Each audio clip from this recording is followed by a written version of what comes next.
Hey, what is up guys? RTDE here, coming to you guys today with a video about endgame content on Tom Clancy's The Division. We're going to jump right into it here with the certain types of gears you can get, what these orange pieces mean here, as well as the purples and the blues as well.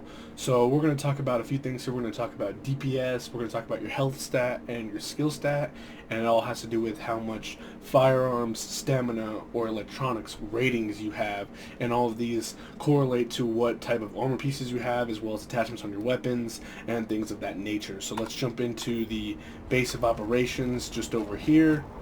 We're gonna run over here. I am level 30. I am, you can see it up in the top right corner right behind my picture there. You can see it just barely behind it, but I am level 30, and I am also level 20, I believe, in the dark zone. You can see my skills up there, or the base restoration I have is all 90s, and I do have one of the signature abilities here, right here. I do have this one, so we'll talk about that as well in a couple of videos here. So the first thing I want to talk about is what you can do to get high-end gear. Right here, as soon as you hit level 30, you're going to want to make sure that your tech wing is upgraded quite a bit. I would recommend at least getting almost everything besides maybe the last ability upgraded. As you can take a look here, the only thing I'm missing is the vision tech, which gives you that signature ability there. But while you get this, you can come over here and you'll see this vendor here. This is the special gear vendor, and here's where you buy all of these super high-end pieces, components, and weapons and stuff like that, and you use this new currency called Phoenix credits right here. The way you earn Phoenix credits is by completing things like this. Let me show you here. So, oh, I actually did all of them, or don't, did I? No, here we go. Here's one right here. This with the gray little arrows and spinning around it, that is considered the daily challenge, which is right here.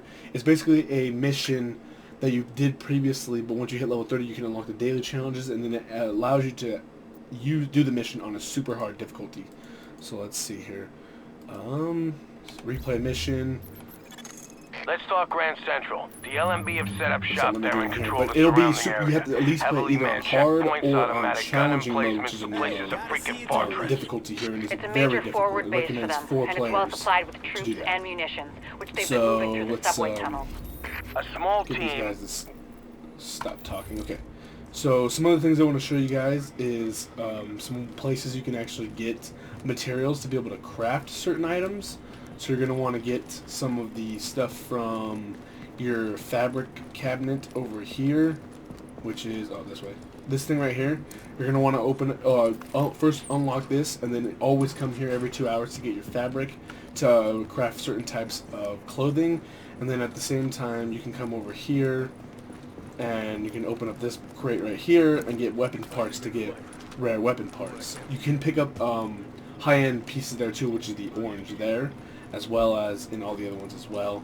Now once you get up here, you can talk to these people and they will have some decent items down here at the bottom, but I don't recommend actually getting those. You're going to want to get I did this myself, but I started selling all of my stuff right at the beginning, and it's a good thing because you don't really need to start dismantling that stuff to get certain types of components to craft stuff until you actually get those types of pieces. So you need purples, yellows, and blues in order to craft these pieces. Like, just sell all your stuff at the beginning because you'll be able to buy stuff with those credits, and then you can buy something crappy and then dismantle it to get a piece that you can use here. So like something like this. See down here, you need 5 weapon parts that are high-end, and you need 3 tools that are high-end. So stuff like that. And then the same goes for this. For the purples, you need blues, I guess. For this particular one, you need some other ones here. And then as you scroll down, you need different stuff for different ones. So you don't really need to dismantle it until you actually have blues or higher pieces of equipment to actually give you those back as a dismantled piece. So some of the other things I want to talk to you guys about is your DPS here. So DPS is very important if you're going to want to actually do a lot of damage, and you can create different types of builds in the game. So you can create a build that actually allows you to have super high health, which means you can just eat bullets all day, or you can increase your skills, and then you can actually have more powerful skills. So we can come over here and look at these, and then it'll be able to recharge faster and stuff like that. But I personally really like using weapons and shooting people to do damage that way. So that's where I highly recommend you look at getting some of the best gear you can. So this is a superior weapon here, and this weapon has a bunch of abilities. So there's different types of abilities here, which we'll cover in some other videos, but I'll talk briefly about it here. So these talents down here, you need a certain rating of either firearm, stamina, or electronics to meet the requirements for these talents. And look at this one here. Performing a headshot reduces all skill cooldowns by 3.5%. This one, using a skill, increases critical hit chance by 6% for 5 seconds. That's just an ability that it has on the weapon. Now this one here has different ones. Killing a target with this weapon increases skill power by 5.5% for 10.5 seconds. This effect is not stacked, but you know, you get the gist of it. And then here's another one. Killing a target with this weapon removes all negative status effects. So if you're burning, disoriented, or blind and deaf and stuff like that. And put something that really increases your DPS significantly is adding a new magazine onto your weapon. So when we come over here, we can look at this. So let's see here.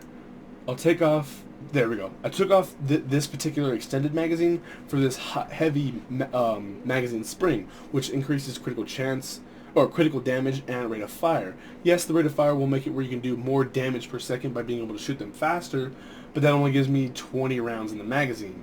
See here? But if since I have the extended magazine equipped, it gives me 17 more rounds in the magazine, therefore increasing the amount of damage per second I can do because I have more more bullets in the clip that I can shoot per second. The RPM is 750 rounds per minute. So that's something that I didn't understand at first. It's like, you know, being able to shoot faster or critical chance or critical damage would be better for DPS. But DPS only primarily stands for damage per second. So the more rounds you can shoot at the enemy per second is the more damage you'll do. That's the best way to explain it. So some other, like even like quick reloading and stuff like that, even though it increases the weapon damage by 11%, it still doesn't give me as much damage DPS as this does here. And this is not even close. I've seen people who have 200,000 DPS and stuff like that. I'm just barely tipping towards that 75,000, getting up into that 100,000 mark myself. But so that's a couple ways you can do that, and then always make sure that you do this here. So we're gonna go here. We're going to come check out this piece, and then hit the F button, or on a keyboard it's F. I don't know what it is on consoles. I think it's like X or square or something like that. But you come over here, and you have these different types of mods. So if I unequip this mod, you'll see that this goes down. See that there, the firearms rating? Put it back on, it gives me over 100 more, and it goes back up to 78. So make sure you equip a mod that you want to increase whatever skill you want. They can go between firearms, stamina, or electronics. So yeah, it's good to have a good balance, but if you like using your guns a lot, and you just want your abilities to be like a sort of on the side, on the back burner a little bit, throw them out when you need them, maybe protect you really quick, heal yourself, then you're gonna want to focus on firearms. Firearms is the key to getting really high DPS, and always make sure that you have at least a decent health and stamina rating as well, because you don't want to die if you get hit by one bullet. Like right now in the dark zone, I'll get hit by one sniper shot and it practically kills me. But if I increase my health even more, I'd probably only take half my health or something like that. And all these different abilities, right here where you see these different images are the ones that are actually talents for the weapons. And you can see here that this armor piece is giving me firearms and electronics, and this one's giving me the same, and this one's giving me health. So it's just different things do different items do different things. And always make sure that you pay attention to your abilities as well. You're going to want to make sure that you actually have some abilities that supports what kind of character you play. So I like to use the scanning one, health, and the shield. I feel like the shield's really good too because you can just throw that out wherever you are. And I like to kind of sit in the back and use my sniper rifle, which is this weapon here. I like to sit in the back and use a sniper. So sometimes you can get like up on a car, up on a vehicle or something like that. Place the shield down, now you have cover. And then you don't have to worry about being hit just from not being behind cover, but you have also an advantage point being up in the air and stuff like that. So that's just a couple things here about how DPS is, how you actually want to go about getting gear. There's a couple different ways here. You can actually go over into the dark zone and let's see here. I don't know if we can see. Okay, we can. So these landmarks here in the dark zone and the different regions here, Division Tech and all these different things, that's actually where you want to fight the bosses that are named enemies. So the super enemies that have names on them, like let me see here, Dropkick, Slingshot, Tricky, and all those kind of people. You'll find those in the landmark areas, and they reset every so hours. I think it's like 2 hours or something like that. And Once you finish the objective and kill every enemy in that purple zone, it turns gray until it'll turn purple again. And that's how you actually find the enemies to kill to get the gear that's in the dark zone, unless you take it from other people. Okay, guys, this has been RITDE here, right in the eye from Tech Doubles, coming to you guys today with this video. I'll have more future content talking about the Division, and please like, comment, and subscribe down below, and I will see you guys in the next video. Thank you very much for watching.